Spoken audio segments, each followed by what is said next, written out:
দুর্গাপুরের রাজনৈতিক উত্তাপ নতুন মাত্রা পেল মঙ্গলবার। কয়েকশো বিজেপি কর্মী সমর্থক শহরের পুরসভা ভবনে প্রবেশ করে ছাদে দলীয় পতাকা লাগিয়ে দেয়। ঘটনাস্থলে উপস্থিত ছিলেন বিজেপির বিধায়ক চন্দ্রশেখর বন্দ্যোপাধ্যায় ও লক্ষণ চন্দ্র ঘুরুই। পরে তারা পুর কমিশনারের সঙ্গে বৈঠকে বসে বিভিন্ন দাবি তুলে ধরেন। বিজেপির তরফে দাবি, সাধারণ মানুষের স্বার্থ রক্ষায় তাদের এই পদক্ষেপ প্রতীকী বার্তা বহন করছে। সামনে টিএমসির পতাকা থাকবে, গোটা রাজ্যে বিজেপির পতাকা উঠছে, আর ডিএমসি তে বিজেপির পতাকা থাকবে না। না না না, আমরা কি বলেছি, মানুষের মন দখলে বিশ্বাসী, মানুষের হৃদয় দখলে বিশ্বাসী। তাই আমরা দুর্গাপুর শহরে মানুষের ভোটে জিতেছি।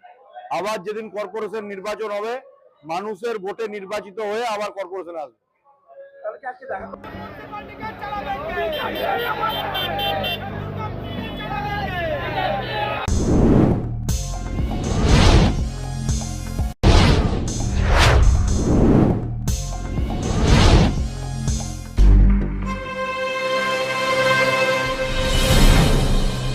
জেলার সমস্যা হোক বা খুশির খবর, শহরের হাহাকার থেকে আপনার ব্যথা, জেলার গর্ব হোক কিংবা জেলার মেধা, গ্রামের অজানা গলি থেকে শহরের ব্যস্ত এলাকা, সব জায়গার খবরের ওপর রয়েছে নিউজ আই 24 ডিজিটালের নজর।